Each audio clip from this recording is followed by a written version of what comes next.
master disciple of the Most High Chief Baba G, and today we're going to be discussing black women being instruments for Satan, instruments for the devil, instruments for white supremacy. The reason the black family remains divided, conquered, and destroyed to this very day is because of the environment that conditions the black woman to believe that she does not need a man. At least she doesn't feel that she needs her man because there is already a man in place. An invisible man, but a man nonetheless. As the Most High Chief Baba G teaches us, a man's purpose in life, his role, his function, is to protect and to provide. The problem with this is that there is already an established system that has taken our purpose and function and role away. The black man is not even a necessity to the black woman. He is an optional accessory that she chooses to entertain as she sees fit. Because the black woman has the ability to obtain her own resources through her participation in what the system offers unto her, she does not have any respect for the black man whatsoever, because she has been subconsciously programmed in a system that shows her and teaches her and conditions her to believe that her man is useless. And the system has glorified and uplifted the woman's false sense of independence and considered single motherhood to be something that we should actually celebrate.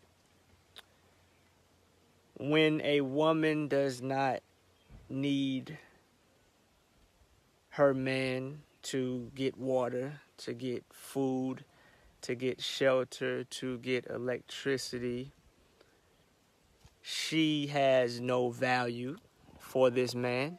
This man becomes meaningless, and this man becomes worthless. And because of this atmosphere that the system creates, she can have no respect for this man. And when there's no respect between the man and the woman, there is no unity. And when there's no unity, there can be no progress.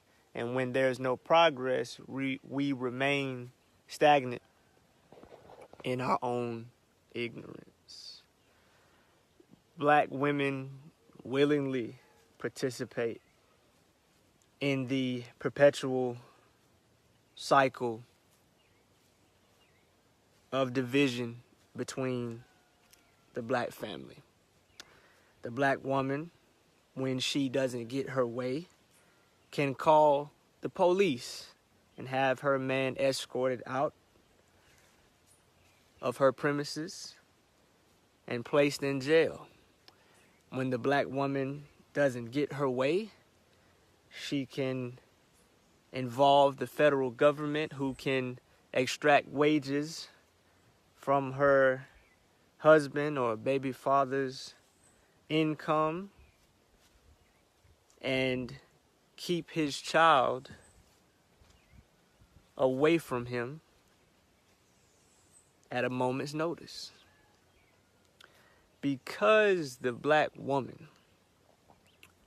has the option to deal with us or not, there's no loyalty. There's no commitment. There's nothing that can be built because the foundation is faulty.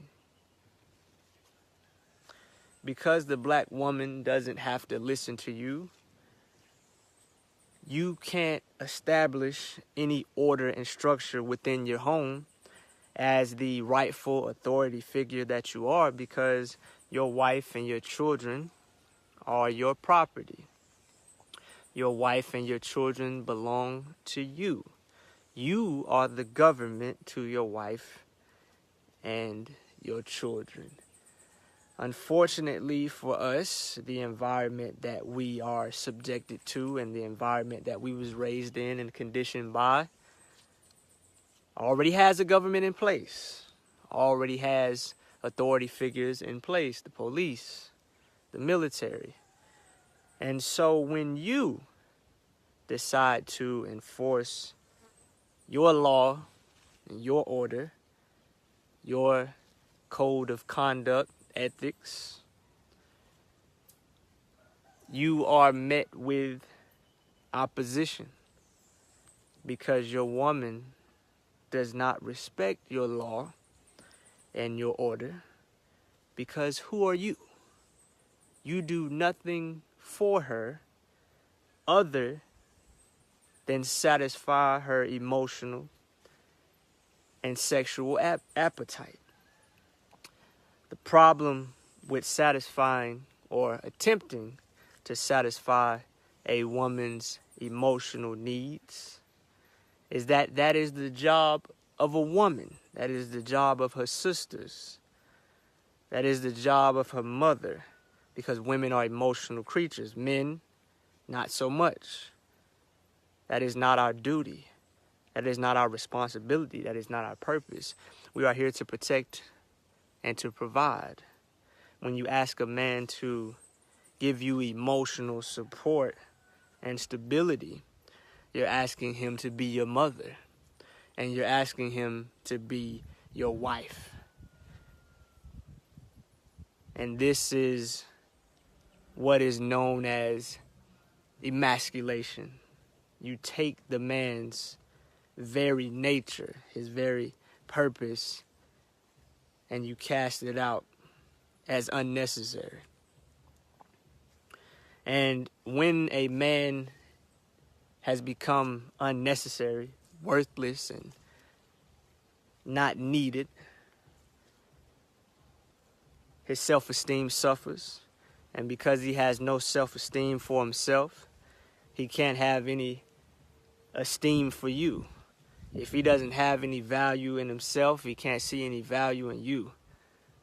And this is what allows the cycle to continue of a man constantly being placed in a position where he can't even be a man, because the government is already the man in our black woman's lives.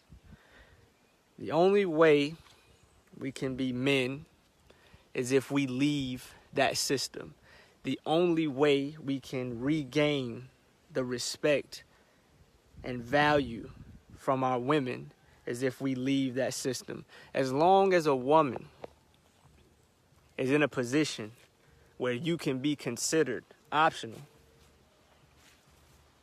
you will never have a nation. You will never have a family. You will never be able to have the authoritative position that is your birthright. That is your purpose in life. As long as black women can feed themselves and obtain water and electricity and shelter through the system, they will never view you as valuable. They will never view you as important.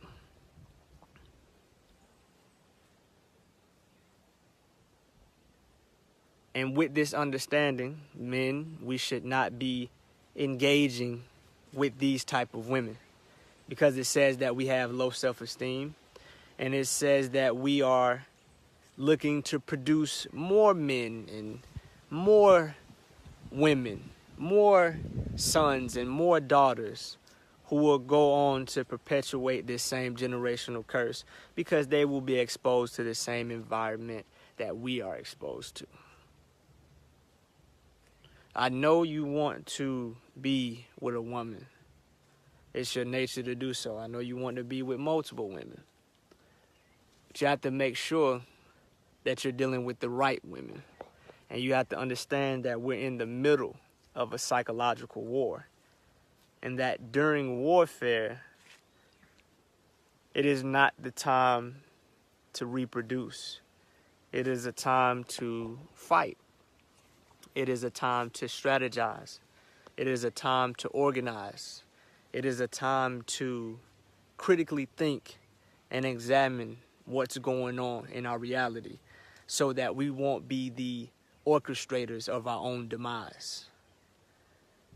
We have to become men who are able to discipline themselves and not fall into our lower self-desires. We can't fall for lust. We can't fall for greed. We can't fall for pride. We can't fall for sloth and wrath and gluttony. We have to understand that we were raised, and some of us continue to engage in a system that is emasculating us, not allowing us to be men, and continuously conditioning our women not to need us and inflating her with a false sense of power. If you want to win this war, you have to start with yourself and identify how you are your first enemy. Then you have to understand that your environment is your next enemy. And as tragic as it may be, your woman is one of those enemies. She is a government agent. She was programmed this way from the day she was born. And you have to be able to maneuver properly so that you won't end up another statistic in jail, on child support, or dead.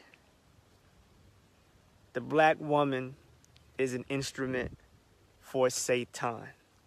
She is the wife of white supremacy.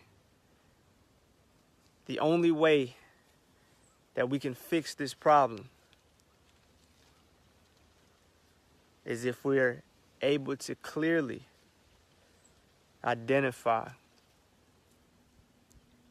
who our enemy is and how to properly conduct ourselves to avoid being casualties on the battlefield. Do not allow these women on social media, in your neighborhoods,